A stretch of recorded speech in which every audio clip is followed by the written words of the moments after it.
We just went over that bridge. Ooh, this sand's a little cold.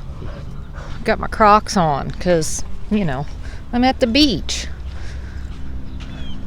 We found a dog-friendly beach.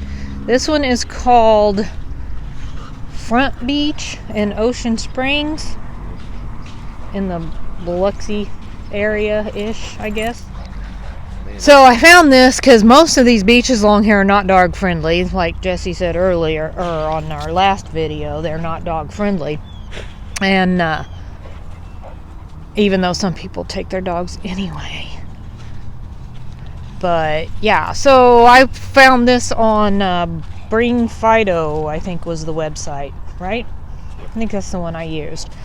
And yeah, they're really good about telling you stuff, and they were right because the sign just says dogs on leash. So, and please put your dogs on a leash. You know, my dog don't like other dogs, so she's not going to be happy if your dog runs up and noses at her. Well, you can tell it's low tide. Very low tide. Not nearly as pretty as where we were in Pass Christian. And they had some kind of festival or event thing yesterday, I guess, and there's Mardi Gras beads all over the street here, and some like Jello shot trash and beer cans, and you know.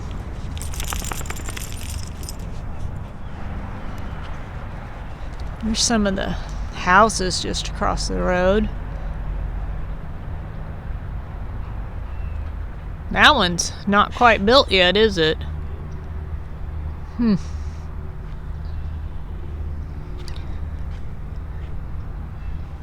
So we're gonna let Darby play here a little bit. Got her walking. I'm gonna take some pictures of her. It's still morning, like early morning. I don't even know if it's even 8 o'clock yet. Oh, is it even 8 o'clock? 20 till 8. And we're heading to our camping destination for the week. But, you know, had to make this stop on the way. I don't think when we leave our destination at the end of the week, next weekend, I don't think we'll be coming back through here. So, I like the bridge. It's cool. What is that, people? Oh my gosh. It looks like brain matter. I'm gonna get... Oh, that makes me want to vomit. What is that? Jesse said maybe fish larvae or something like that. Oh, gross. Needless to say, I did not take a picture of that, because that's just nasty. I like the ripples in the sand. I think that looks pretty cool. I did take pictures of that, so I think that's awesome.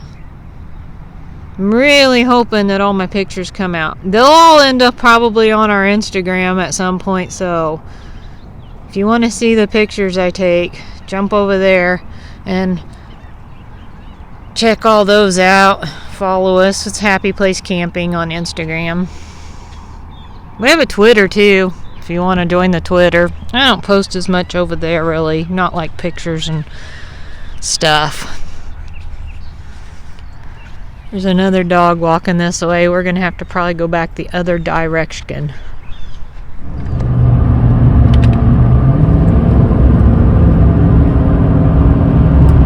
Gotta love these big old bridges.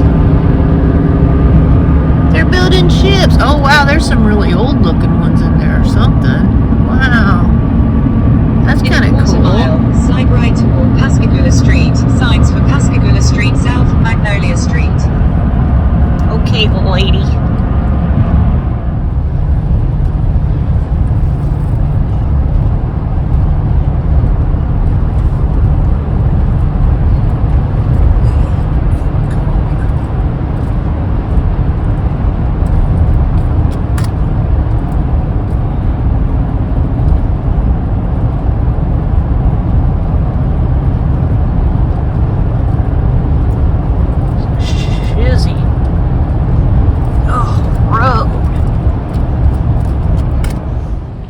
Oh, okay, we had to make a stop because there's this new Buc-ee's here, or it looks new anyway. I think it's new. It's awfully busy. Mobile, right? Alabama. No? We're like between. No, it's Gulf Shores. Gulf Shores, Alabama. It's the exit. So, yeah, the exit for Gulf Shores. So we're going to go in here and check out this big old Buc-ee's.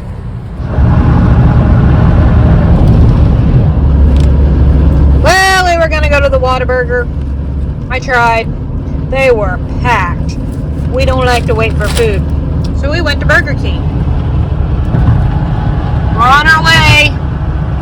We shouldn't have any more stops, I don't believe, right? Should be straight to the campground. We are actually in Pensacola right now. Or just left Pensacola, I guess. We're on this big old bridge.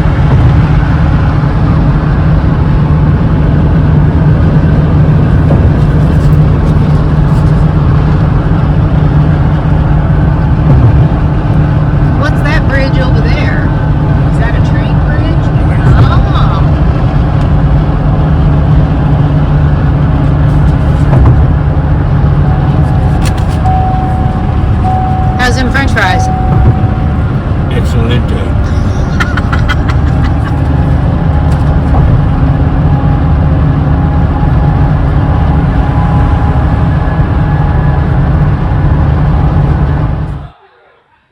We are here. It is dark. I forgot to video when we got here. We're at Ichetucknee Family Canoe and Cabins. We are camping next to Bill and Deb from I Ride Tiny House Adventures.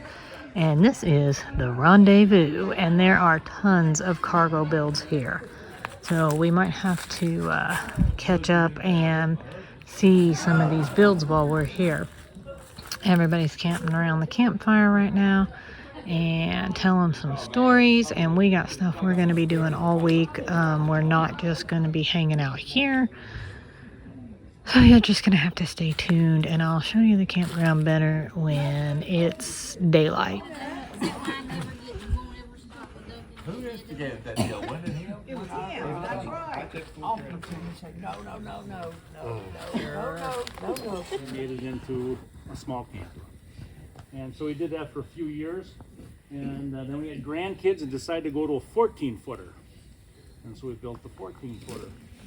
And then we turned around, and a few years later, we built this one over here. It was an 18-footer. Well, when we had that 16-footer, we had ourselves, a 14, we had a single axle. And we were heading out to Wyoming. We were going to the Tetons and Yellowstone. We were going in September. Deb and I were both been teachers all of our lives, and so we never really had from September until May off.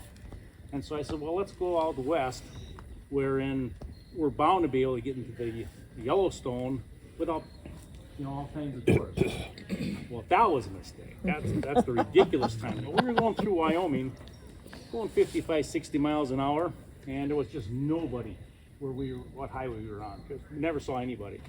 We're coming around a bend, and all of a sudden, something happened. And the trailer, I looked in the rearview mirror, and here goes our tire.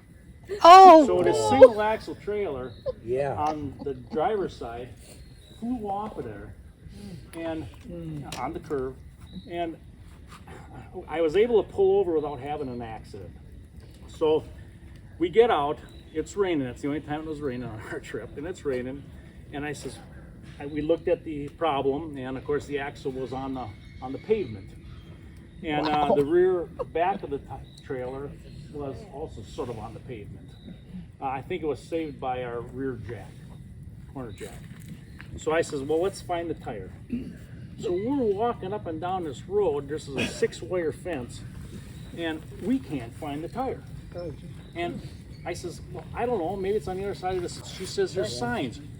Beware rattlesnakes. So she says, I'm not going over there. I said, look, I'll go on this side over there and you do the same. I don't think they're out in the rain. So they're rattlesnakes. They like hot desert.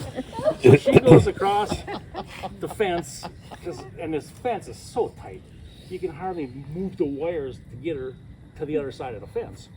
So she's hiking around. She says, "I found it."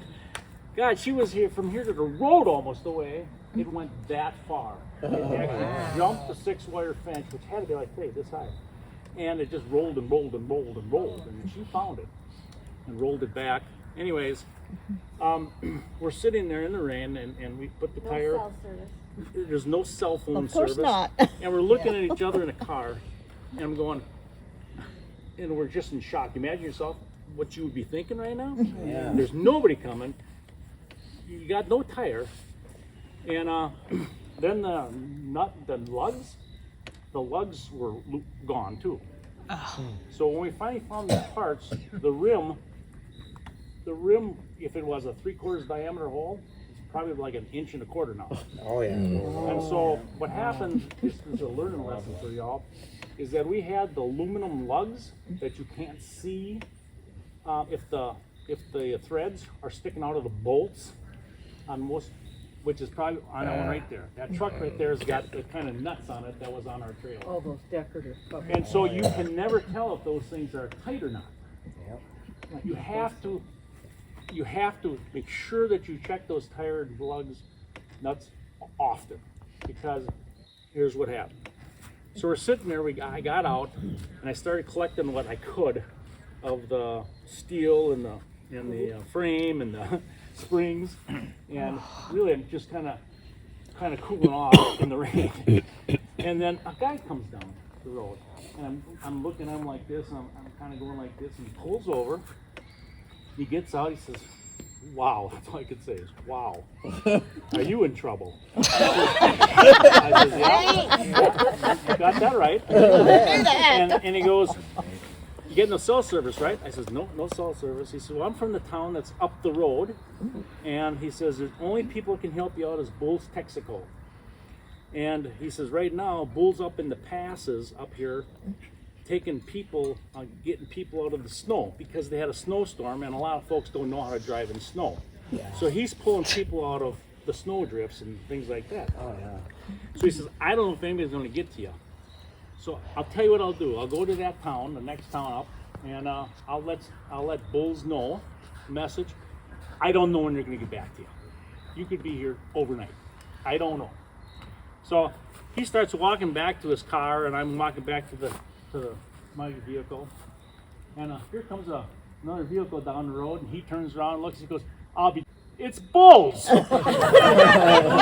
goes like this. The guy pulls over. He comes out. And they shake hands and talking all shit, and you're like, "Hey, come on, we're over here."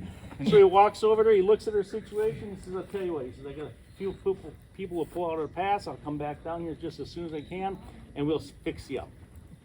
In 5 hours from the time that accident happened to the time that we were at his gas station, 5 hours, he charges $450. Wow. He was a new rim, a new tire, new lugs, new everything, new springs, and I couldn't be happier.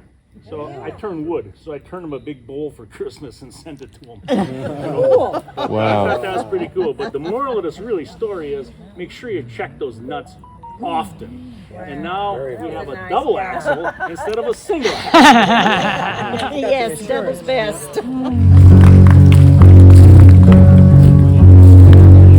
Tell everybody to wave. They're going to be on YouTube. Felicity said, "Everybody wave for YouTube." Wave for YouTube.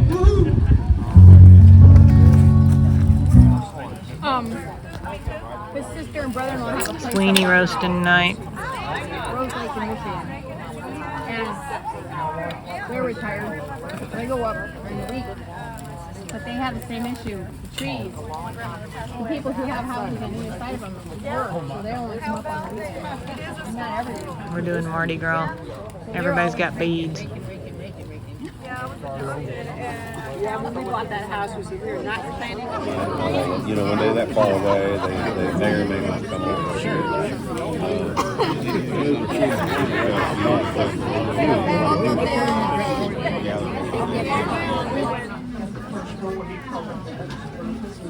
Let's do another towel. Oh,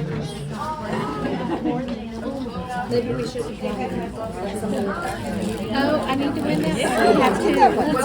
No, we need to win that one, so we'll have two. Right, as you can see, there's cargo trailer, cargo trailer, cargo trailer. Of course, there's us. Cargo trailer. Big cargo trailer in that one. And there's another little one back over there.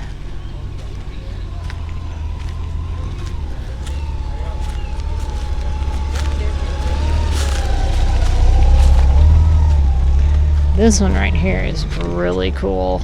We went inside it and he does woodworking and stuff, and it's just beautiful. And I think the back doors on that one's pretty awesome. And we got another one over here and another one there. And we got another one down there.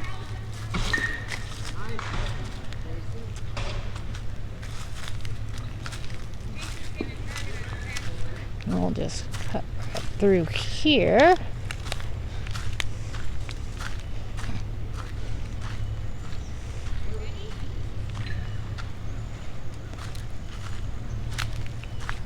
And we've got another one there.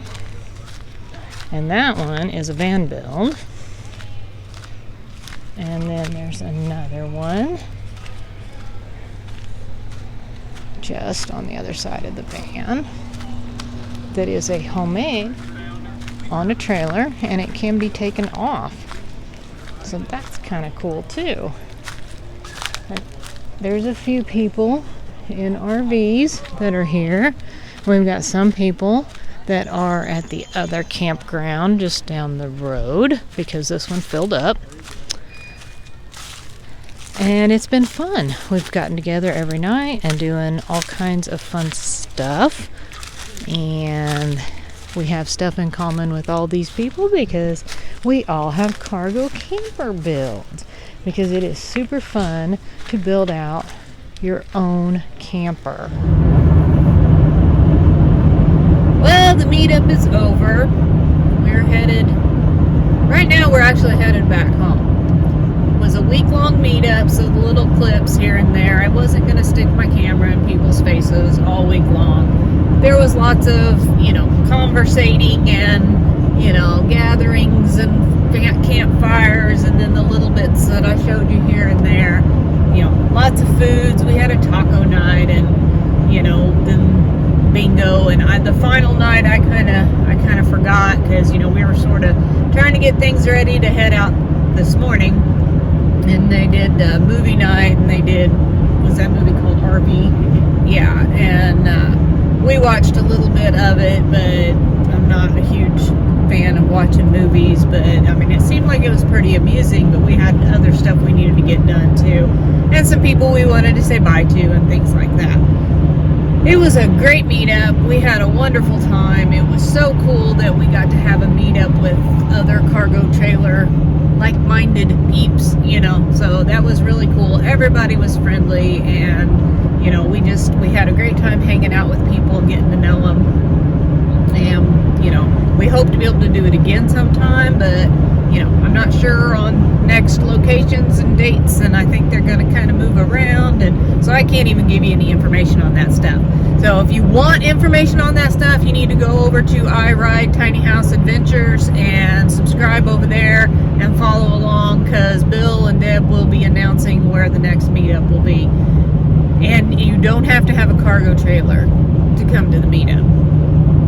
That being said, we spent the whole week running throughout the day. We didn't just stay at the campground. We were in beautiful Florida, and I wanted to see some certain things, and we did those certain things. We ran here, there, and everywhere, put a lot of miles on the truck, ran into a lot of traffic, met up with some cool YouTube channels and outside of the meetup, and those videos are all coming. We've got several videos of our Florida trip and the things that we did, and those are all going to be following right behind this video. So make sure you hit that subscribe button down there and ring that little bell, because you know you're going to want to be notified. You're going to want to keep up with us and see what all we see. We had a wonderful time. Always stinks to have to go home.